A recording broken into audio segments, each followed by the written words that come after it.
ꯃꯌꯥꯝꯕꯨ ꯑꯍꯥꯟꯕꯃꯛꯇꯗ ꯍꯦꯂꯤꯃꯩꯁꯅꯥꯝꯅ ꯇꯔꯥꯝꯅ ꯑꯣꯛꯆꯕꯒ ꯂꯣꯏꯅꯅ ꯈꯨꯔꯨꯝꯖꯔꯤ꯫ ꯃꯌꯥꯝꯗ ꯇꯥꯍꯟꯖꯔꯤꯕ ꯋꯥꯔꯤ ꯑꯁꯤꯒꯤ ꯃꯃꯤꯡ ꯅꯤꯡꯉꯣꯜ ꯍꯜꯂꯛꯄꯤ꯫ ꯋꯥꯔꯤ ꯑꯁꯤꯕꯨ ꯏꯕꯤꯔꯛꯄꯅ ꯁꯥꯟꯇꯤꯔꯥꯅꯤ꯫ ꯋꯥꯔꯤ ꯑꯁꯤ ꯃꯌꯥꯝ ꯄꯨꯟꯅ ꯇꯥꯃꯤꯟꯅꯔꯁꯤ꯫ ꯈꯨꯡꯒꯪ ꯑꯃꯗꯅꯤ ꯇꯣꯝꯕꯤ ꯀꯧꯕ ꯈꯔ ꯑꯍꯜ ꯑꯣꯏꯔꯕꯤ ꯅꯨꯄꯤ ꯑꯃ ꯂꯩꯔꯝꯃꯤ꯫ ꯃꯍꯥꯛꯀꯤ ꯃꯆꯥ ꯑꯅꯤ ꯑꯃꯁꯨ ꯂꯩꯔꯝꯃꯤ꯫ ꯑꯃꯅ ꯅꯨꯄꯥꯅꯤ ꯑꯗꯨꯒ ꯑꯃꯅ ꯅꯨꯄꯤꯅꯤ꯫ ꯅꯨꯄꯥꯗꯤ ꯃꯌꯨꯝ ꯄꯥꯜꯂꯦ, ꯃꯥꯒꯤ ꯃꯃꯧ ꯐꯪꯂꯦ꯫ ꯃꯆꯥꯅꯨꯄꯥꯒꯤ ꯃꯃꯤꯡꯅ ꯊꯧꯕ ꯀꯧꯔꯝꯃꯤ ꯑꯗꯨꯒ ꯃꯆꯥꯅꯨꯄꯤꯒꯤ ꯃꯃꯤꯡꯅ ꯂꯥꯡꯂꯦꯟ ꯀꯧꯔꯝꯃꯤ꯫ ꯃꯃꯧ ꯅꯨꯄꯤꯒꯤ ꯃꯃꯤꯡꯅ ꯊꯥꯖ ꯀꯧꯔꯝꯃꯤ꯫ ꯌꯥꯝꯅ ꯀꯥ ꯍꯦꯟꯅ ꯅꯨꯡꯉꯥꯏꯕ ꯏꯃꯨꯡ ꯅꯠꯇ꯭ꯔꯒꯁꯨ ꯆꯥꯕ ꯊꯛꯄ ꯋꯥꯠꯂꯝꯗꯦ, ꯊꯕꯛ ꯁꯨꯕ ꯅꯣꯝꯕꯁꯨ ꯌꯥꯝꯅ ꯀꯜꯂꯝꯃꯤ꯫ ꯑꯌꯨꯛꯀꯤ ꯃꯇꯝꯅꯤ, ꯂꯥꯡꯂꯦꯟ ꯃꯥꯒꯤ ꯇꯥꯆꯧꯒꯤ ꯃꯆꯥꯅꯨꯄꯤ ꯂꯥꯏꯖꯕꯨ ꯂꯥꯏꯔꯤꯛ ꯇꯥꯛꯄꯤꯗꯨꯅ ꯂꯩꯔꯝꯃꯤ꯫ ꯇꯣꯝꯕꯁꯨ ꯑꯌꯨꯛ ꯑꯗꯨ ꯂꯧꯕꯨꯛꯇꯒꯤ ꯀꯥꯔꯛꯇꯨꯅ, "ꯍꯥꯏ ꯕꯦꯝꯃ, ꯑꯩꯈꯣꯏꯒꯤ ꯆꯥꯒ ꯂꯣꯟꯈ꯭ꯔꯕ꯭ꯔꯣ?"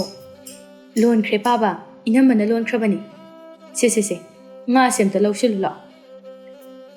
ꯂꯥꯡꯂꯦꯟ ꯂꯥꯏꯖꯗ ꯑꯣꯟꯁꯤꯟꯗꯨꯅ, "ꯂꯥꯏꯖꯥ, ꯁꯤ ꯐꯖꯅ ꯊꯣꯡꯃꯨꯀꯣ."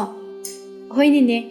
ꯂꯥꯡꯂꯦꯟ ꯁꯨꯃꯥꯡꯗ ꯀꯨꯝꯊꯔꯛꯇꯨꯅ, "ꯁꯤꯕꯨ ꯀꯥꯏꯗꯩ ꯐꯥꯔꯛꯏꯅꯣ ꯄꯥꯕ?" "ꯑꯩꯈꯣꯏ ꯂꯧꯕꯨꯛꯇꯒꯤꯅꯤꯅꯦꯍꯦ." "ꯌꯥꯝ ꯆꯥꯎꯋꯦ, ꯃꯁꯤꯃꯗꯤ ꯌꯥꯝ ꯆꯥꯎꯋꯦ꯫ ꯑꯁꯨꯛ ꯆꯥꯎꯕꯁꯤꯕꯨ ꯑꯩꯈꯣꯏ ꯂꯧꯕꯨꯛꯇ ꯂꯩꯔꯝꯃꯤꯕ? ꯑꯇꯩꯗꯤ ꯂꯣꯏꯅ ꯄꯤꯛꯄꯅꯤ, ꯑꯗꯨꯝ ꯈꯛꯇꯅꯤ ꯆꯥꯎꯕ. ꯏꯁꯤꯡ ꯆꯥꯎꯅꯕꯁꯤꯗ ꯄꯥꯊꯅꯔꯛꯄꯗꯒꯤ ꯂꯩꯔꯤꯕꯖꯥꯠꯅꯤ." ꯇꯥꯟꯖꯥꯗꯨꯗ ꯃꯃꯧ ꯅꯨꯄꯤ ꯊꯥꯖꯁꯨ ꯊꯣꯛꯂꯛꯇꯨꯅ, "ꯕꯕꯥ, ꯆꯥꯁꯤꯗ ꯂꯩꯔꯦ." "ꯊꯝꯃꯣ, ꯈꯣꯡ ꯈꯨꯠꯁꯦ ꯍꯥꯟꯅ ꯑꯝꯇ ꯆꯥꯝꯊꯣꯛꯎꯈꯤꯒꯦ." ꯂꯥꯡꯂꯦꯟ ꯃꯅꯝꯕꯗ ꯑꯣꯟꯁꯤꯟꯗꯨꯅ, "ꯏꯅꯝꯃ, ꯇꯨ ꯄꯥꯕꯅ ꯐꯥꯔꯛꯏꯕ." "ꯍꯩꯃꯥ, ꯑꯗꯨꯗꯤ ꯌꯥꯝ ꯆꯥꯎꯔꯦ." "ꯑꯗꯨꯅꯦ ꯏꯅꯝꯃ, ꯁꯤ ꯊꯣꯡꯉꯁꯤ." "ꯅꯪ ꯇꯥꯆꯧꯁꯨ ꯆꯥꯅꯤꯡꯉꯦ ꯍꯥꯏꯔꯝꯕꯅꯤ, ꯆꯞ ꯆꯥꯔꯦ." "ꯑꯩ ꯍꯦꯛꯇ ꯁꯦꯝꯃꯒꯦ ꯏꯅꯝꯃ." "ꯍꯣꯏ." ꯂꯥꯡꯂꯦꯟ ꯉꯥꯗꯨ ꯐꯖꯅ ꯁꯦꯝꯂꯒ ꯏꯃꯨꯡꯗ ꯄꯨꯁꯤꯜꯂꯛꯏ꯫ "ꯏꯅꯝꯃ, ꯉꯥ ꯁꯦꯝꯕ ꯂꯣꯏꯔꯦ." "ꯂꯥꯡꯂꯦꯟ, ꯉꯥꯗꯨ ꯅꯪꯅ ꯊꯣꯡꯉꯛꯑꯣ, ꯑꯩ ꯉꯥ ꯃꯆꯥꯁꯤꯡꯁꯦ ꯌꯥꯏꯊꯣꯔꯛꯀꯦ." "ꯍꯣꯏ ꯏꯅꯝꯃ."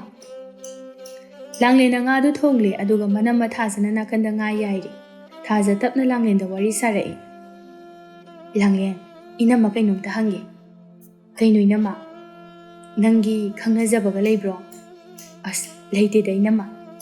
"ꯑꯗꯨꯗꯤ ꯌꯥꯝ ꯐꯔꯦ, ꯑꯩꯈꯣꯏ ꯏꯄꯥꯝꯂꯣꯝꯗꯒꯤ ꯅꯪꯕꯨ ꯃꯃꯧ ꯑꯣꯏꯅꯅꯕ ꯍꯥꯏꯖꯕ ꯂꯥꯛꯀꯦ ꯍꯥꯏꯅ ꯀꯟꯅ ꯍꯥꯏꯔꯤꯌꯦ."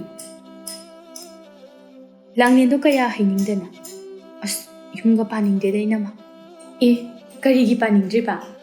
"ꯏꯅꯝꯃ ꯍꯣꯏ ꯇꯥꯆꯧ ꯍꯣꯏꯒꯤ ꯃꯅꯥꯛꯇ ꯁꯨꯝ ꯂꯩꯅꯤꯡꯉꯤ." "ꯑꯗꯨꯝꯅ ꯂꯩꯊꯣꯛꯄ ꯌꯥꯕ ꯅꯠꯇꯦꯅꯦ, ꯅꯪ ꯆꯍꯤ ꯑꯉꯥꯡ ꯅꯠꯇ꯭ꯔꯦ." "ꯏꯅꯝꯃ, ꯊꯦꯡꯅ ꯌꯨꯝ パꯟꯕꯒꯤꯅꯦ ꯀꯔꯤꯁꯨ ꯀꯥꯟꯅꯕ ꯂꯩꯇꯕꯅꯤꯀꯣ." "ꯍꯣꯏ, ꯑꯗꯨꯕꯨꯗꯤ ꯆꯨꯝꯃꯦ ꯏꯅꯝꯃ. ꯅꯨꯄꯤꯒꯤ ꯄꯨꯟꯁꯤ ꯍꯥꯏꯕꯁꯤꯗꯤꯅꯦ ꯃꯁꯤꯅꯤ. ꯏꯅꯝꯃ ꯍꯣꯏꯁꯨ ꯏꯃꯨꯡ ꯑꯃ, ꯏꯃꯥ ꯏꯄꯥ ꯃꯈꯣꯏ ꯂꯣꯏꯅꯃꯛ ꯊꯥꯗꯣꯛꯂꯝꯂꯒ ꯂꯥꯛꯂꯤꯕꯁꯤꯅꯤ." "ꯑꯗꯨꯗꯤꯅꯦ, ꯅꯪꯒꯤꯁꯨ ꯈꯪꯅꯕ ꯂꯩꯇ꯭ꯔꯕꯅꯤꯅ ꯋꯥꯐꯝ ꯑꯁꯦ ꯕꯕꯥ ꯍꯣꯏ, ꯅꯪ ꯇꯥꯆꯧ ꯍꯣꯏꯗꯁꯨ ꯑꯩ ꯍꯧꯗꯣꯛꯀꯦꯀꯣ." "ꯍꯣꯏ ꯏꯅꯝꯃ." ꯅꯨꯃꯤꯗꯥꯡꯒꯤ ꯃꯇꯝꯗꯨ ꯊꯥꯖ ꯃꯄꯨꯔꯣꯏꯕꯗ ꯂꯨꯍꯣꯡꯕꯒꯤ ꯋꯥꯐꯝ ꯑꯗꯨ ꯍꯧꯗꯣꯛꯂꯝꯃꯤ꯫ "ꯇꯥꯃꯣ, ꯑꯩꯅ ꯍꯥꯏꯕꯗꯣ ꯀꯃꯥꯏꯅ ꯇꯧꯁꯦ ꯍꯥꯏꯅꯣ?" "ꯀꯩꯅꯣꯅꯦ ꯅꯪꯅ ꯍꯥꯏꯕ ꯍꯥꯏꯕꯕꯣ?" "ꯑꯩꯈꯣꯏ ꯂꯥꯡꯂꯦꯟ ꯂꯨꯍꯣꯡꯕꯒꯤ ꯃꯇꯥꯡꯗꯣ ꯃꯇꯝ ꯈꯔ ꯂꯩꯖꯕ ꯌꯥꯔꯤ ꯀꯩꯅꯣ." "ꯀꯗꯥꯏꯗꯒꯤꯅꯣꯗ, ꯃꯃꯥꯟꯅꯕꯤ ꯂꯣꯏꯅ ꯃꯆꯥ ꯌꯥꯎꯅꯈ꯭ꯔꯕꯅꯤ." "ꯍꯣꯏꯅꯦ ꯑꯗꯨꯕꯨꯗꯤ, ꯁꯨꯝ ꯂꯩꯁꯤꯟꯈ꯭ꯔꯕꯗꯤ ꯐꯔꯛ ꯑꯃꯇꯥꯅꯅꯤꯀꯣ." "ꯅꯨꯄꯥꯗꯨꯕꯨꯗꯤ ꯑꯩꯁꯨ ꯈꯪꯏ, ꯑꯗꯣ ꯅꯨꯄꯥꯗꯨꯒꯤ ꯏꯃꯨꯡꯗꯨꯕꯨ ꯀꯃꯥꯏꯅ ꯇꯧꯋꯦ ꯍꯥꯏꯒꯦ?" "ꯏꯄꯥꯝ ꯃꯅꯥꯛꯇꯅꯤ, ꯌꯨꯝꯒꯤ ꯏꯃꯥ ꯍꯣꯏꯅ ꯍꯥꯏꯕꯗꯤ ꯌꯥꯝ ꯐꯩ ꯍꯥꯏꯅ ꯍꯥꯏ." "ꯑꯩꯗꯤ ꯂꯥꯡꯂꯦꯟꯁꯦ ꯑꯩꯈꯣꯏꯒꯤ ꯅꯥꯛꯇ ꯑꯗꯨꯝꯕꯨ ꯊꯝꯅꯤꯡꯉꯤ. ꯅꯨꯡꯁꯤ ꯍꯥꯏꯗꯨꯅꯕꯨ ꯑꯩꯈꯣꯏꯅ ꯁꯨꯝ ꯐꯥꯖꯤꯟꯗꯨꯅ ꯊꯝꯕꯗꯤ ꯍꯧꯅꯗꯦꯗ." "ꯍꯣꯏꯁꯦ ꯐꯔꯦ, ꯋꯥꯐꯝꯁꯦ ꯍꯌꯦꯡ ꯕꯕꯥꯗ ꯍꯧꯗꯣꯛꯑꯁꯤ." "ꯑꯗꯨꯅꯦ ꯑꯩꯅ ꯄꯥꯝꯕꯁꯨ, ꯑꯩꯈꯣꯏꯗꯣ ꯃꯥꯡꯒꯣꯜ ꯀꯥꯔꯛꯂꯒꯦ ꯍꯥꯏꯅ ꯇꯛꯄꯗ ꯂꯣꯏꯔꯕꯅꯤ." "ꯍꯣꯏ." ꯑꯁꯨꯝꯅ ꯏꯃꯨꯡ ꯃꯅꯨꯡ ꯌꯥꯅꯔꯕ ꯃꯇꯨꯡꯗ ꯃꯥꯡꯒꯣꯜ ꯀꯥꯅꯗꯨꯅ ꯂꯥꯡꯂꯦꯟꯒꯤ ꯂꯨꯍꯣꯡꯕꯒꯤ ꯃꯇꯝ ꯂꯦꯞꯅꯔꯦ꯫ ꯂꯥꯡꯂꯦꯟꯗꯤ ꯃꯌꯨꯝ ꯊꯥꯗꯣꯛꯂꯒ ꯆꯠꯀꯅꯤ ꯈꯟꯕꯗ ꯃꯕꯨꯛꯅꯤꯡ ꯌꯥꯝꯅ ꯅꯨꯡꯁꯤꯔꯝꯃꯤ꯫ ꯃꯥꯒꯤ ꯀꯥꯗ ꯇꯨꯃꯤꯟꯅ ꯐꯝꯗꯨꯅ ꯂꯩꯔꯝꯃꯤ꯫ ꯊꯥꯖ ꯂꯥꯡꯂꯦꯟꯒꯤ ꯀꯥꯗ ꯆꯪꯂꯛꯇꯨꯅ, "ꯂꯥꯡꯂꯦꯟ, ꯆꯥꯛ ꯆꯥꯔꯁꯤ ꯂꯥꯛꯑꯣ." "ꯏꯅꯝꯃ, ꯑꯩ ꯆꯥꯅꯤꯡꯗꯦꯗ." "ꯍꯩꯃꯥ, ꯀꯔꯤꯒꯤ ꯆꯥꯅꯤꯡꯗꯕꯅꯣ, ꯂꯨꯍꯣꯡꯂꯝꯗꯥꯏꯁꯤꯗ ꯑꯃꯨꯛ ꯅꯥꯅꯅꯕ." "ꯏꯅꯝꯃ, ꯑꯩ ꯌꯨꯝ ꯊꯥꯗꯣꯛꯑꯒ ꯆꯠꯀꯅꯤ ꯈꯟꯕꯗ ꯋꯥꯈꯜ ꯌꯥꯝ ꯅꯨꯡꯉꯥꯏꯇꯦ, ꯄꯨꯛꯅꯤꯡ ꯌꯥꯝ ꯅꯨꯡꯁꯤꯌꯦ." ꯊꯥꯖ ꯂꯥꯡꯂꯦꯟꯕꯨ ꯊꯦꯝꯖꯤꯟꯕꯤꯔꯛꯏ꯫ "ꯂꯥꯡꯂꯦꯟ, ꯑꯗꯨꯛ ꯌꯥꯝꯅꯁꯨ ꯈꯟꯖꯤꯜꯂꯨꯅꯨꯗ. ꯍꯧꯖꯤꯛ ꯑꯣꯏꯔꯤꯕ ꯃꯇꯝꯁꯦ ꯀꯥꯟꯊꯣꯛꯇꯨꯅ ꯆꯠꯄ ꯌꯥꯕ ꯅꯠꯇꯦ. ꯅꯣꯡꯃꯗꯤ ꯁꯣꯏꯗꯅ ꯑꯗꯨꯝ ꯊꯦꯡꯅꯔꯗꯕꯅꯤ. ꯈꯔ ꯊꯦꯡꯕ, ꯈꯔ ꯉꯟꯕ, ꯃꯗꯨꯒꯤ ꯋꯥ ꯈꯛꯇꯅꯤ. ꯑꯗꯨꯒ ꯅꯪꯗꯤ ꯑꯉꯥꯡ ꯑꯣꯏꯕꯁꯨ ꯅꯠꯇꯦ. ꯌꯨꯝ ꯄꯥꯟꯕꯒꯤ ꯃꯇꯝ ꯍꯥꯏꯔ ꯆꯞ ꯆꯥꯔꯦ. ꯏꯅꯝꯃ ꯍꯣꯏꯁꯨ ꯌꯨꯝ ꯄꯥꯜꯂꯛꯏꯕꯁꯤꯅꯤ. ꯀꯥꯟꯕ ꯌꯥꯗꯦꯗꯅ ꯏꯅꯝꯃ ꯂꯥꯛꯑꯣ ꯂꯥꯛꯑꯣ ꯆꯔꯥꯒ ꯍꯦꯟꯕ ꯌꯥꯔꯣꯏꯀꯣ ꯅꯪ ꯇꯥꯆꯧ ꯉꯥꯏꯗꯨꯅ ꯂꯩꯍꯧꯔꯕꯅꯤ ꯍꯣꯏ ꯏꯅꯝꯃ ꯊꯥꯖꯅ ꯅꯝꯗꯨꯅ ꯂꯥꯡꯂꯦꯟꯕꯨ ꯆꯥꯛꯈꯨꯝꯗ ꯄꯨꯗꯨꯅ ꯂꯥꯛꯏ ꯊꯧꯕꯅ ꯂꯥꯡꯂꯦꯟ ꯂꯥꯛꯑꯣ ꯂꯥꯛꯑꯣ ꯇꯥꯆꯧꯒ ꯄꯨꯟꯅ ꯆꯥꯛ ꯆꯥꯊꯣꯛꯃꯤꯟꯅꯔꯁꯤ ꯍꯣꯏ ꯇꯥꯆꯧ ꯑꯗꯨꯒꯤ ꯀꯣꯝꯄꯥꯛꯇꯨꯗꯅꯦ ꯅꯈꯨꯠꯇꯣ ꯍꯥꯝꯃꯨ ꯂꯥꯡꯂꯦꯟ ꯃꯈꯨꯠꯇꯣ ꯍꯥꯝꯃꯤ ꯊꯧꯕ ꯃꯥꯒꯤ ꯅꯨꯄꯤꯗ ꯑꯣꯟꯁꯤꯟꯗꯨꯅ ꯍꯩ ꯃꯅꯝꯃ ꯂꯥꯡꯂꯦꯟꯒꯤꯗꯣ ꯑꯩꯒꯤ ꯁꯔꯨꯛꯁꯤꯗ ꯄꯨꯟꯅ ꯍꯥꯞꯆꯜꯂꯛꯑꯣ ꯍꯣꯏ ꯇꯥꯃꯣ ꯕꯥꯕꯗꯤ ꯆꯥꯈ꯭ꯔꯕꯣ ꯇꯥꯆꯧ ꯕꯕꯥꯗꯤ ꯉꯁꯥꯏꯅ ꯆꯥꯈ꯭ꯔꯦ ꯃꯆꯟ ꯃꯕꯨꯡꯅ ꯍꯔꯥꯎ ꯍꯔꯥꯎ ꯆꯥꯛ ꯑꯗꯨ ꯆꯥꯃꯤꯟꯅꯩ ꯊꯥꯖꯅ ꯂꯥꯡꯂꯦꯟ ꯈꯔ ꯈꯔ ꯌꯥꯝꯅ ꯆꯥꯁꯤꯜꯂꯨ ꯅꯠꯇ꯭ꯔꯕꯗꯤꯅꯦ ꯅꯪ ꯇꯥꯆꯧꯅ ꯑꯣꯏꯅ ꯂꯣꯏꯅ ꯆꯥꯊꯣꯛꯆꯈꯤꯖꯅꯤ ꯍꯦꯔꯥ ꯑꯩꯕꯨ ꯌꯥꯝꯅ ꯐꯠꯇꯕ ꯇꯧꯅ ꯏꯅꯝꯃ ꯑꯩꯈꯣꯏ ꯇꯥꯆꯧꯗꯤ ꯌꯥꯝ ꯐꯕꯅꯤ ꯍꯥꯏ ꯊꯥꯖ ꯑꯉꯥꯡꯗꯣ ꯀꯧꯔꯒ ꯅꯪꯁꯨ ꯆꯥꯅꯅꯕ ꯇꯧꯔꯣꯗꯅ ꯍꯣꯏ ꯇꯥꯃꯣ ꯑꯁꯨꯝꯅ ꯃꯇꯝ ꯃꯥꯅ ꯍꯧꯈꯤꯕꯅ ꯂꯥꯡꯂꯦꯟꯒꯤ ꯂꯨꯍꯣꯡꯕꯁꯨ ꯂꯣꯏꯈ꯭ꯔꯦ ꯊꯧꯕꯗꯨ ꯐꯃꯨꯡꯗ ꯐꯝꯂꯒ ꯃꯪꯗꯨꯅ ꯂꯩ ꯊꯥꯖ ꯅꯨꯃꯤꯗꯥꯡꯒꯤ ꯊꯕꯛ ꯂꯣꯏꯁꯤꯟꯗꯨꯅ ꯀꯥꯗ ꯆꯪꯂꯛꯄꯗ ꯃꯄꯨꯔꯣꯏꯕꯅ ꯎꯡꯂꯒ ꯐꯝꯗꯨꯅ ꯂꯩꯔꯝꯕꯗꯨ ꯎꯕꯗ ꯇꯥꯃꯣ ꯀꯩꯗꯧꯔꯒꯦ ꯎꯡꯉꯒ ꯂꯩꯔꯗꯤ ꯀꯩꯁꯨ ꯇꯧꯗꯦꯗ ꯅꯪꯕꯨ ꯊꯕꯛ ꯂꯣꯏꯔꯕꯣ ꯂꯣꯏꯔꯦ ꯑꯗꯣ ꯀꯩꯗꯧꯔꯒꯦꯕ ꯋꯥꯈꯜꯁꯦ ꯅꯨꯡꯉꯥꯏꯐꯝ ꯑꯃ ꯏꯈꯪ ꯈꯪꯗꯦ ꯊꯥꯖ ꯑꯗꯨꯕꯨ ꯀꯩꯗꯧꯔꯒꯦ ꯅꯁꯥ ꯉꯝꯗ꯭ꯔꯕꯣ ꯅꯠꯇ꯭ꯔꯒ ꯊꯕꯛ ꯁꯨꯐꯝꯗ ꯃꯤꯒ ꯈꯠꯅꯔꯛꯄ꯭ꯔꯣ ꯈꯠꯅꯔꯛꯇꯦꯗ ꯃꯔꯝꯗꯣ ꯑꯩꯉꯣꯟꯗꯁꯨ ꯍꯥꯏꯌꯨꯗꯅ ꯃꯈꯣꯏ ꯇꯥꯃꯣꯅ ꯑꯗꯨꯃꯥꯏꯅ ꯂꯩꯕꯗꯣ ꯑꯩꯁꯨ ꯅꯨꯡꯉꯥꯏꯇꯦ ꯌꯨꯝꯁꯤꯗ ꯂꯥꯡꯂꯦꯟ ꯂꯩꯇꯕꯁꯦ ꯑꯩ ꯅꯨꯡꯉꯥꯏꯐꯝ ꯈꯪꯗꯦ ꯑꯦ ꯑꯗꯨꯒꯤ ꯑꯣꯏꯔꯦ ꯅꯪꯗꯤ ꯅꯣꯛꯇꯅꯒ ꯇꯧ ꯀꯩꯝꯇ ꯅꯨꯡꯉꯥꯏꯇꯕ ꯐꯥꯎꯗꯕ꯭ꯔꯥ ꯀꯔꯤꯒꯤ ꯐꯥꯎꯔꯣꯏꯗꯣꯏꯅꯣ ꯇꯥꯃꯣ ꯑꯗꯨꯒ ꯅꯣꯛꯇꯅ ꯇꯧꯗꯨꯅ ꯀꯩꯒꯤ ꯂꯥꯡꯂꯦꯟꯗꯣ ꯅꯨꯡꯁꯤ ꯅꯨꯡꯉꯥꯏꯇꯦ ꯍꯥꯏꯗꯨꯅ ꯃꯌꯨꯝꯒ ꯄꯥꯜꯍꯟꯗꯕꯤꯗ ꯁꯨꯝ ꯐꯥꯖꯤꯜꯂꯒ ꯊꯝꯁꯦ ꯍꯥꯏꯔꯣ ꯃꯗꯨꯁꯨ ꯍꯦꯛꯇ ꯌꯥꯕ ꯅꯠꯇꯦꯗ ꯑꯗꯨꯅꯦ ꯑꯩꯁꯨ ꯇꯥꯃꯣꯒꯤ ꯅꯥꯛꯇ ꯂꯩꯔꯛꯏꯁꯤꯅꯤ ꯍꯣꯏꯅꯦ ꯍꯣꯏꯅꯦ ꯑꯗꯨꯕꯨꯗꯤ ꯑꯩꯁꯨ ꯈꯪꯉꯤ ꯑꯗꯨꯗ ꯁꯨꯝ ꯅꯨꯡꯉꯥꯏꯇꯦ ꯍꯥꯏꯕꯒꯤ ꯋꯥꯅꯤ ꯍꯣꯏꯕ ꯇꯥꯃꯣ ꯈꯛꯇ ꯅꯠꯇꯤꯌꯦ ꯑꯩꯁꯨꯅꯤ ꯌꯨꯝꯁꯤꯗꯗꯤ ꯏꯂꯥꯡ ꯂꯥꯡꯅ ꯂꯩꯖꯕꯅꯤ ꯃꯤꯒꯤ ꯃꯌꯨꯝꯗꯨꯗꯗꯤ ꯃꯧ ꯑꯃꯒꯤ ꯊꯧꯗꯥꯡ ꯆꯞ ꯆꯥꯅ ꯂꯧꯔꯝꯃꯅꯤ ꯍꯣꯏꯁꯦ ꯇꯥꯃꯣ ꯑꯗꯨꯗ ꯁꯨꯝ ꯈꯟꯗꯨꯅ ꯂꯩꯔꯅꯨ ꯏꯆꯥ ꯂꯥꯏꯖꯗꯤ ꯃꯄꯨꯒ ꯇꯨꯝꯍꯧꯔꯦ ꯐꯔꯦ ꯐꯔꯦ ꯑꯩꯈꯣꯏꯁꯨ ꯇꯨꯝꯅꯕ ꯇꯧꯔꯁꯤ ꯑꯁꯨꯝꯅ ꯃꯇꯝ ꯈꯔ ꯍꯧꯈ꯭ꯔꯦ ꯂꯥꯡꯂꯦꯟ ꯆꯥꯛꯈꯨꯝꯗ ꯆꯥꯛ ꯊꯣꯡꯗꯨꯅ ꯂꯩ ꯃꯅꯦꯝ ꯀꯕꯣꯛꯂꯩ ꯆꯪꯂꯛꯇꯨꯅ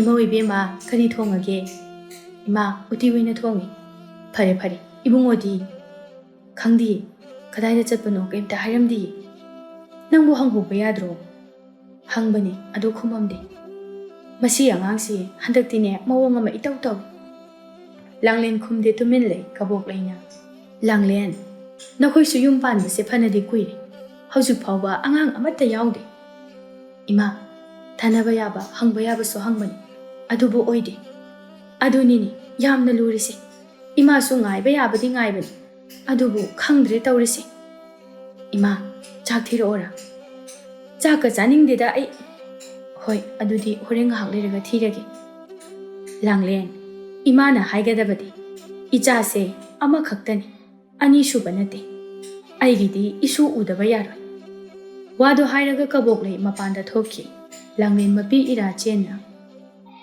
ꯑꯩꯁꯨ ꯃꯃꯥ ꯍꯥꯏꯕꯗꯣ ꯑꯣꯏꯕ ꯐꯪꯖꯔꯕꯗꯤ ꯐꯅꯤꯀꯣ ꯃꯇꯝ ꯈꯔꯒꯤ ꯃꯇꯨꯡꯗꯗꯤ ꯂꯥꯡꯂꯦꯟꯕꯨ ꯃꯆꯥ ꯌꯥꯎꯕ ꯉꯝꯗꯕꯅ ꯃꯔꯝ ꯑꯣꯏꯔꯒ ꯅꯨꯄꯥ ꯃꯌꯨꯝꯅ ꯌꯥꯝꯅ ꯑꯣꯠꯄꯤꯔꯝꯃꯤ ꯃꯅꯦꯝꯅꯁꯨ ꯃꯇꯝ ꯆꯨꯞꯄꯗ ꯇꯥꯊꯤ ꯇꯥꯑꯣꯏꯅ ꯑꯗꯨꯃꯛ ꯇꯧꯕꯤꯔꯝꯃꯤ ꯃꯄꯨꯔꯣꯏꯕꯁꯨ ꯂꯥꯡꯂꯦꯟꯕꯨ ꯊꯧꯁꯥꯕꯤꯔꯝꯗꯦ ꯃꯆꯥ ꯌꯥꯎꯗꯕꯅ ꯃꯔꯝ ꯑꯣꯏꯔꯒ ꯑꯇꯣꯞꯄ ꯅꯨꯄꯤ ꯀꯣꯏꯔꯝꯃꯤ ꯂꯥꯡꯂꯦꯟꯕꯨꯅ ꯃꯤꯔꯥꯏꯕꯤꯔꯝꯃꯤ ꯑꯁꯨꯝꯅ ꯂꯥꯡꯂꯦꯟ ꯅꯨꯄꯥ ꯃꯌꯨꯝꯗ ꯌꯥꯝꯅ ꯋꯥꯅ ꯍꯤꯡꯂꯝꯃꯤ ꯅꯨꯡꯊꯤꯜꯒꯤ ꯃꯇꯝꯅꯤ ꯊꯧꯕ ꯌꯥꯝꯅ ꯁꯥꯎꯅ ꯃꯪꯒꯣꯜ ꯑꯗꯨꯗ ꯂꯦꯞꯇꯨꯅ ꯂꯩ ꯃꯄꯥꯇꯣꯟꯕꯁꯨ ꯑꯗꯨ ꯃꯉꯥꯏ ꯂꯦꯞꯇꯨꯅ ꯂꯩ ꯊꯥꯖꯁꯨ ꯃꯄꯨꯔꯣꯏꯕꯒꯤ ꯅꯥꯀꯟꯗ ꯂꯦꯞꯇꯨꯅ ꯂꯩ ꯇꯣꯝꯕꯅ ꯁꯥꯎꯅ ꯏꯆꯥꯁꯦ ꯅꯍꯥꯟ ꯃꯈꯩ ꯌꯥꯝꯅ ꯋꯥꯅ ꯌꯨꯝꯗꯨꯗ ꯈꯪꯂꯝꯂꯤꯕ ꯑꯣꯏꯔꯦ ꯑꯣꯟꯊꯣꯛꯅꯁꯨ ꯃꯔꯥꯏꯕꯛ ꯊꯤꯈ꯭ꯔꯦꯗꯀꯣ ꯑꯩꯒꯤ ꯏꯆꯥꯁꯦ ꯕꯕꯥ ꯑꯩꯒꯤ ꯃꯥꯡꯃꯛꯇꯗꯅꯤ ꯃꯈꯣꯏ ꯃꯃꯥ ꯃꯆꯥꯅ ꯑꯩꯒꯤ ꯏꯆꯜꯒꯤ ꯃꯁꯝ ꯄꯥꯏꯔꯒ ꯆꯤꯡꯉꯤꯁꯦ ꯃꯅꯦꯝ ꯃꯥꯅ ꯐꯠꯇ꯭ꯔꯕꯁꯨ ꯅꯨꯄꯥ ꯃꯥꯅꯗꯤ ꯃꯥꯒꯤ ꯅꯨꯄꯤꯒꯤ ꯑꯋꯥꯕꯗꯨ ꯈꯔ ꯈꯪꯕ ꯌꯥꯏꯗꯅ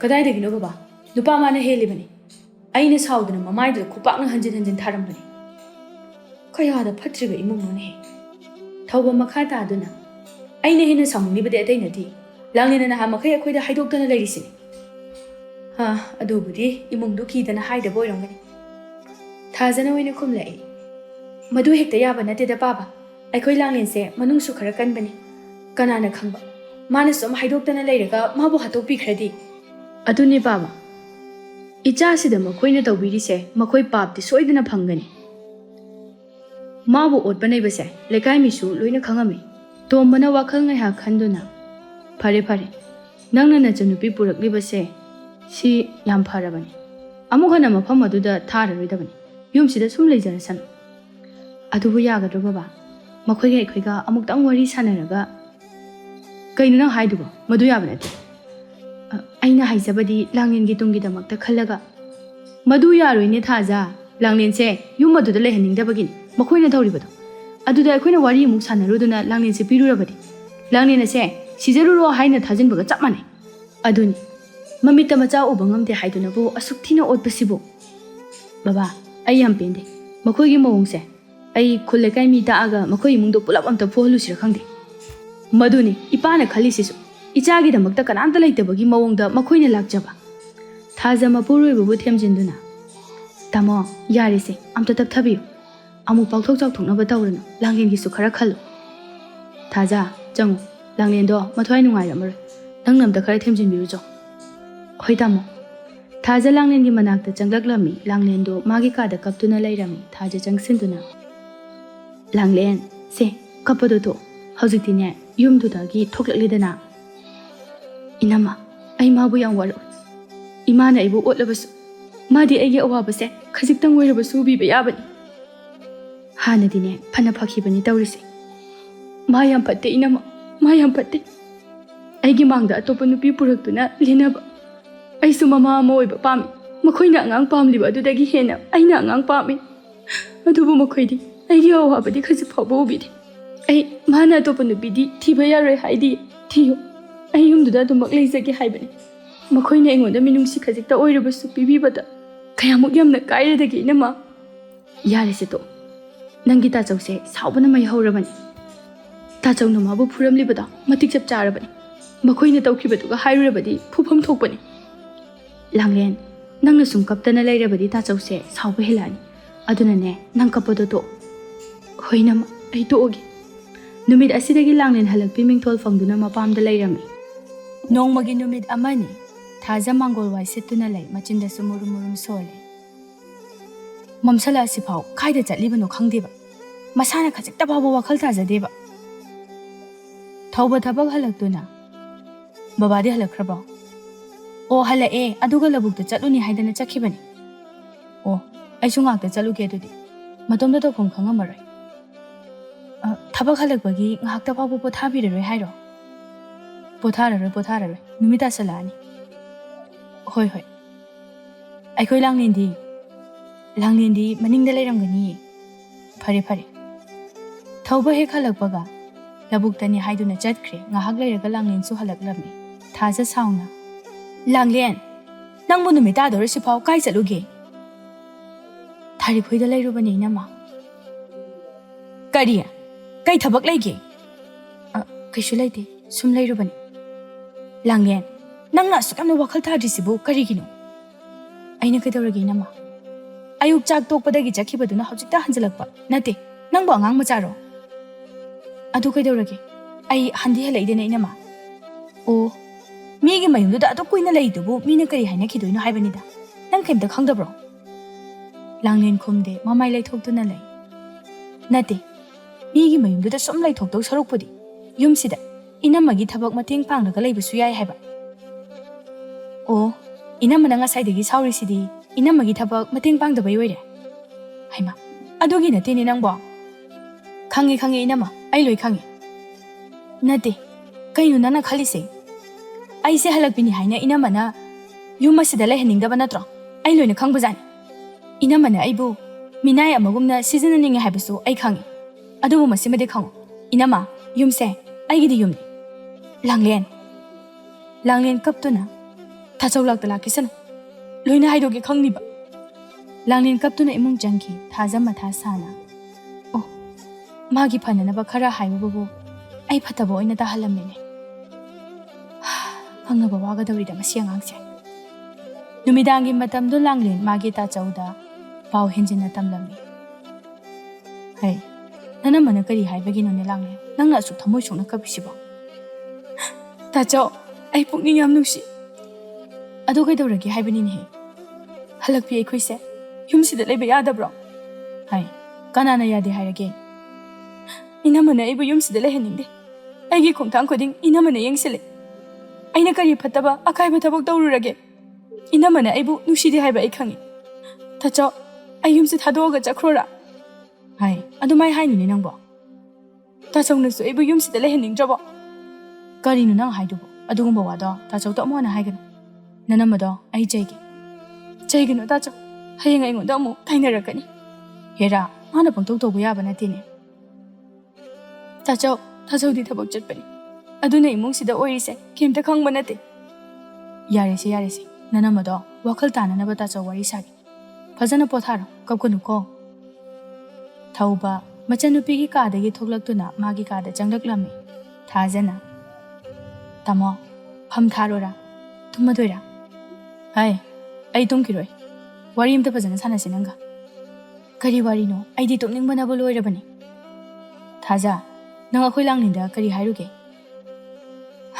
kari mo haira ino langlina kari ai hinba bung tamsila age hai ai hin matam sinbagi wana tine kari hairuge haiba hangba katani ai khoi langlin se leisari ngai dadi phana pharambani hojikti kai doraba angang se halaga leibasida nangna nusiba ngamdre natro kaino tamana haiduba karigino nangna angangi mabukni nusinaba wangang nuribade tamo ai ka hena wangang khiba leiti hana michang hekta changbirakano michang changbagi wana tine aina haise nupada nangna phai haiduna pikhiba natro adu kai doragi nangna phai haina pikhibado hojiti kai sare o pumnamakse aina thokhanbani sinine मधुमकने हाइबदी आई हाइदेदना खंगे यारे मखोय तामोगिदो कोची मा यावरी मतमदुदा आइसु फै खंदुना हाइखिबगी वानी फत्ते खंगबदी आइसु पिरमोइना मराइबक्ता तबलमदबगी ममिता मचा उबसु फंगद्रे मसिदगी पुमनमक थोकलक्लिबा नत्रो अदुगा होजिना आइगोंदा लोइना ताइसिनबा मसिबु आइना थोहन ग्यावना थोहनब्रो तुंगदा थोकदबसिबु नते आइना लोइना खंब्राबा मधु पुमनमक अदो थोखरबदी नंगलांगलेनसे लुना तफम थोक्तब्रो करम मतमदा आइना लांगलिनबु थिना तौख्रबगे मखोय तामो उबिरब्रा निंगोलगा मौगसे अदुम खदरनी हाइबसे आइना खंगबन नोंमता आइना खनबा हौखिदे मागी फननबा ngaktani आइना हाइसे इचलसे बबुक निं खरा सुनुसिगा वा ngangbada nang खरा खरा यंगा ngangbा याइदना माना बबुक निं नुसिनबा थबक अमता आइ तौखिबा लेति खरा सु हेंजिनबा हाइबदुनि मसे ngangसे कइनु हेंजिनबा हा कइनो हेंजिनबा हाइबबो हेंजिनबा हाइबदी हेंजिनबा कइनो खंगदे आई सुम साउनिंगकदौरे आइगी इचलदा थीना तौबो यारे युम असिसु मागिनि अदुगा नंगना खंगदबना इंखोल असिसु इचलगी तंखाय अमा पिगनि मसिदा नंगना कइदौबो ngamदोरिबा ओ नखोइना चिननाउसिदि मबुक फत्तबा चप मानैना अदुगा आइगोंदा फत्तबा दाहलेदना मसि कयादनो यंगुनि हे युमसे आइना मागी नते हाइखिबा लैते अदुगा इंखोलसे तंखाइदा नते मरु ओइरबदी पुला पिथोखरबसु आइना कलकदबा लैते सिगुंबदा मितागदबा थाजनते नखोइदना आइगोंदा फत्तना खनबनि थौबा तुमिन लै खुमलक्ते मीगी मयुमदा चाक तोकपदगी नुमि तारा फावबदा लेबदुदा अदुमना तौहनिंदबगी हाइरुबो खक्तनि थाजा फामुंगदुदा फमथरगा तामोसु अमता खलगा यिंबि मीगी मयुमदुदा नुमि चुप्पमा लैरुरगा युमदा हले मीगी मयुमदुदा थबक लैबसु नतबा मीडियम सादना लैरुरिबा अदुदा माना लेसाबी ओइरबदी फै नते मीगी इमुंग अदुदा माबु करिनि हाइना दौरिगे फना हाइनारमगद्राबा मसिमदि केमता खंदेबा मा असेंगबर नंग हाइदो सेंग्रदि कइनो मदु तौनो अदुमना चकदबगी सरु इनमगी थबकता ओइना मतेंग पांगो हाइरुबगी माना साउरिबनि नते आइना हाइदो फतबा वाराबा मागी फननबा नत्रो अदुगा युमदा लेहनिंद्रे मिनाय ओइना सिजिननिंगेना अमुक तोइबा आइना हाइबा वासिदि लौसंदना मदो थोइदोकना काइबा वादी नते अदुगा मानदी थमोय सुनगा कप्तना मखोय तामो लांगलिनसे हलकपि मिंथोल फंगलबनि मसिदा आई हलकपि नते हाइना चेनबा यागदबा नते अदुगा ꯁꯣꯏꯈꯤꯕ ꯍꯥꯏꯕꯁꯤꯒ ꯁꯣꯏꯗꯅꯕ ꯍꯥꯏꯕꯁꯤꯒ ꯃꯥꯟꯅꯕ ꯌꯥꯕ ꯅꯠꯇꯦ ꯃꯥ ꯌꯨꯝꯁꯤꯗ ꯄꯨꯟꯁꯤ ꯆꯨꯞꯄ ꯂꯩꯁꯅꯨ ꯑꯗꯣ ꯍꯥꯟꯅꯒꯤ ꯈꯨꯂꯩꯒ ꯍꯧꯖꯤꯛꯀꯤ ꯈꯨꯂꯩꯒ ꯃꯥꯟꯅꯔꯣꯏ ꯑꯗꯨꯅ ꯈꯤꯇꯪ ꯈꯟꯊꯔꯒ ꯃꯤꯅ ꯋꯥ ꯉꯥꯡꯕ ꯉꯝꯍꯟꯗꯅ ꯆꯦꯛꯁꯤꯟꯅ ꯂꯩꯌꯨ ꯍꯥꯏꯕꯅꯤ ꯑꯩꯅ ꯍꯥꯏꯕꯗꯤ ꯊꯧꯕ ꯇꯨꯃꯤꯟ ꯂꯩ ꯈꯨꯝꯂꯛꯇꯦ ꯊꯥꯖ ꯇꯞꯅ ꯃꯈꯥ ꯇꯥꯔꯛꯏ ꯑꯩꯁꯨ ꯅꯨꯄꯤ ꯑꯃꯅꯤ ꯃꯉꯣꯟꯗ ꯐꯥꯎꯔꯝꯒꯗꯕꯗꯣ ꯑꯩ ꯂꯣꯏꯅ ꯈꯪꯉꯤ ꯆꯩꯅꯥꯗꯣ ꯑꯩꯁꯨ ꯈꯪꯉꯤ ꯇꯥꯃꯣ ꯊꯥꯖ ꯂꯥꯡꯂꯦꯟꯕꯨ ꯇꯥꯃꯣꯅ ꯀꯌꯥꯝ ꯌꯥꯝꯅ ꯅꯨꯡꯁꯤ ꯍꯥꯏꯕ ꯑꯩꯁꯨ ꯈꯪꯉꯤ ꯑꯩꯅꯁꯨ ꯅꯨꯡꯁꯤꯔꯤꯕꯅꯤ ꯑꯗꯨꯅꯕꯨ ꯁꯣꯏꯍꯟꯅꯤꯡꯗꯕꯒꯤ ꯍꯥꯏꯕꯅꯤ ꯑꯩꯗꯤ ꯋꯥꯈꯜꯁꯦ ꯂꯥꯟꯅ ꯈꯜꯂꯨꯔꯦ ngasi phawbada tamoda aina langlin bu nusidabagi wa haiba takhrabra thaja su makha taramda phamunga khatuna mabukni nusina tumki thawbusu kemta khumdana tumina lehawi ayuki matamni tharik tu langlin ni manakta laklamni ngantana hekta kari leirage nakhoi thangnabagi sida phanek loba lakpani aduda changakpa siro lawre iba mani yam phajai adolangen horen thabam da chami nausi kai thabak no horen aiga khangnaba nupado lakani hayeba ado unabam ta thokmi nausi yai ado noi namadi chakhum da chang thongangani ngarang nang akhoi degi hankibado kemda haidro hai bema ngarang inamai bani khanarini aina khangabani tawramani se khangde da thari aina soiri ra hab kaino nangna wakala do hanthari dubo yumse nangi suni bema nangdi yumsi da pogliba aduga ne nakhoi inama sina lamlanbi halaktuna leibase makhoina nusidabani mapan thongda khakta nusiba saba thamoidana ne basita chakradi phani na khanba khangabai bema hekta dan thokpadi yadaba tapna tapna tawraktoiba langlen ungduna lei kemta khumde nakhoita chaudi kemta haidro hai ta chaudi aigi mi changchangi langlen tausinai khale dine nakhoi namana sumkhrani adagi di nang yumsidagi adam tan thorani adudi aidi kaida leini madu ta dana ba hotna hogadaba thari nang haisibu kaino ta chaw hojiti nangna haiba yari natro yai adudi ne haiba yari ngai nakhoi namagi phattaba mayam do nakhoi ta chaw to loi tam khare henjin aduga nang nakhoi inamadagi ngamna chakadaba khangbra mana ngamhanba yaba nate wakal sontagano aduga ne nakhoi namase yumdagi tan thonkhro thari adudi ngamoi inama bu kamaina tan thon doino aikhoi laije ki punsina kamdo honge nang madu mayam no khalaga le di yaroi yumsida ne kuina leiba phangoi thari aina haise nangbu nusibagi nangbu phani nabani langnin ngahak tumin leiraba matungda tapna inamagi wadam sinba haise tamningai amta leite da thari nang khangjiba haise loire he kaino kaithorage nakhoi inamana khulle kai asida nangi maramda wari saise nang amta khangdro aikhoi inamana ba hoi aigi maramda kari wari saiba haireroi nang taraga amuk nungai roiba thari se asengbodo aingonda hairo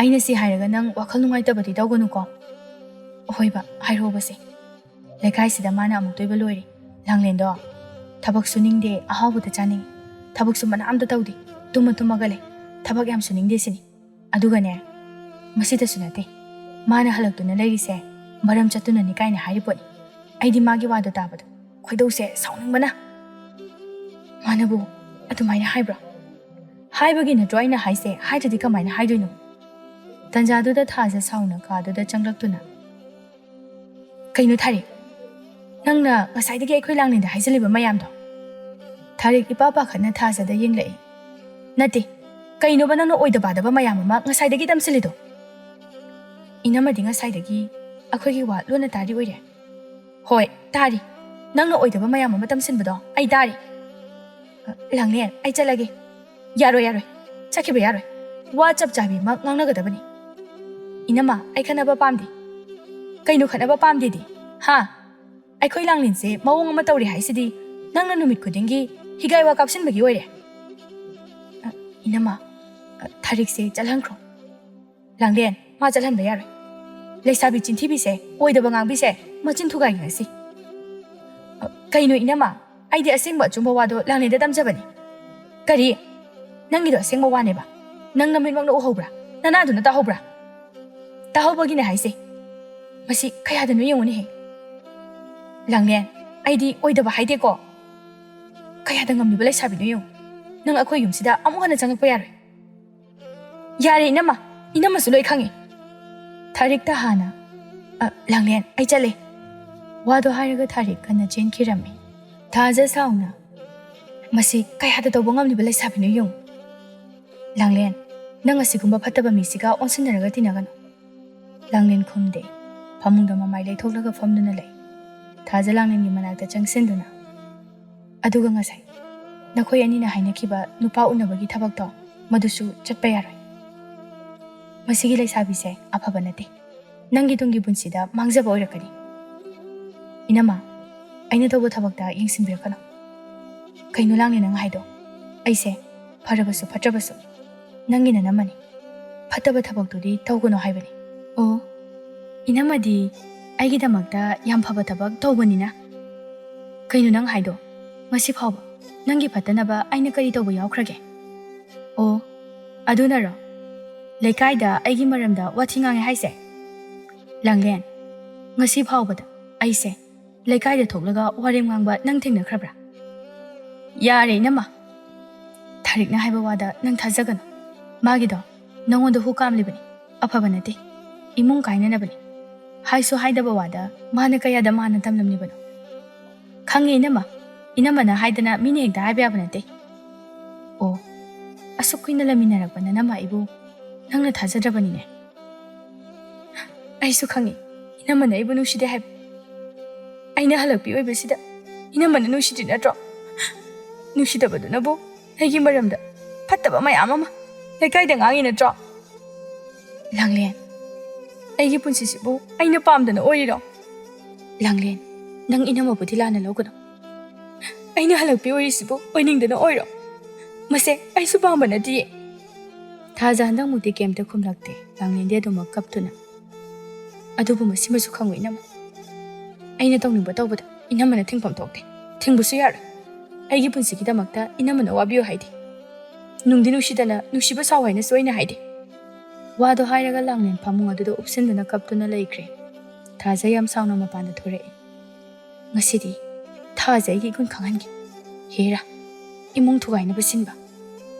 Thaja yam sauna tharik hoi tamna laklami. Tharik to mangolda fanek khara thuptuna lairami. Thaja jangsinduna fanek sing adu loina chaikhairami. Tharik ngakna. Kaino toisibu inama.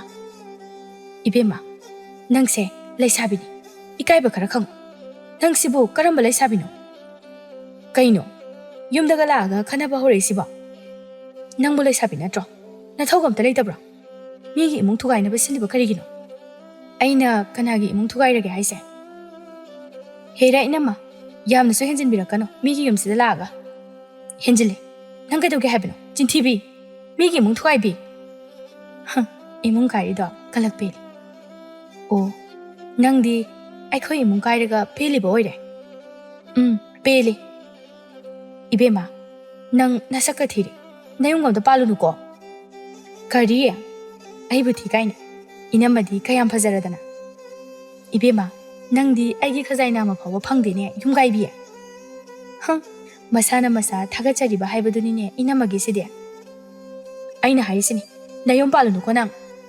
Nigi imung thukairubada. Janapam khangdadana. Napam dhalakani. Arembadane.